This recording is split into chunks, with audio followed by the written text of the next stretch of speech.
Hanno concluso il 2025 nel migliore dei modi, con una vittoria di misura contro due grandi del campionato. Adesso, nel 2026, nell'anno nuovo, il miglior proposito di San Vito e Camarat è quello di continuare a svolgere il ruolo della scheggia impazzita in questo campionato di eccellenza. Girone A, benvenuti qui alla prima giornata del girone di ritorno da Gabriele Rispetta ai piedi del Monte Monaco, qui a San Vito Lo Capo per Città di San Vito contro Camarat. Palla alle parti di Guaiana, ancora il numero 9, Guaiana aspetta Bulades che arriva in aria, la sterzata, Bulades ha provato a mettere questo pallone nelle parti dolenti e poi occhio perché forse si è fatto male, rilancio solo per Guaiana che per poco non trova il gol del vantaggio.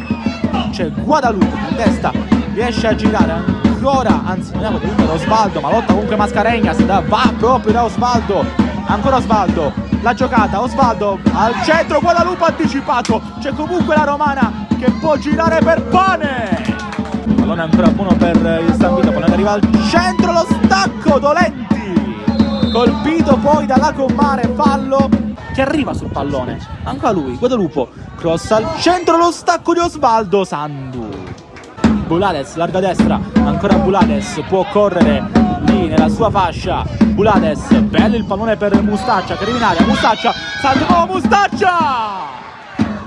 Aveva fatto tutto bene Mustaccia, aveva anche iniziato l'azione, ma non basta, è impreciso sotto porta.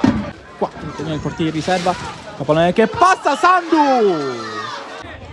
Pane o di Romana per il Camarat, fischia Cono Butera, va Pane! Una magia di Pane che porta in vantaggio il Camarat, ha disegnato una parabola perfetta ed è vantaggio per i biancoazzurri. Bulades vede Guaiana, mantiene il pallone in campo il numero 9, ancora Guaiana, aspetta rinforzi, trova Bulades, pallone deviato, la Commare al centro! Incredibile, Tarantino ha avuto l'occasione davvero in area piccola dove potrebbe arrivare Bulades che viene servito dal suo avversario. Bulades aspetta prima di mettere il mancino, lo piazza ora, c'è la sponda e poi Guaiana sotto porta, manda alto. Adesso occhio perché si apre il Camarat, è messo male il San Vito, pallone ancora, volo per Osvaldo che chiude nella maniera migliore possibile questa ripartenza, questo contropiede, forse mette in ghiaccio la partita e 0-2 Camarat, ha segnato Facundo Osvaldo.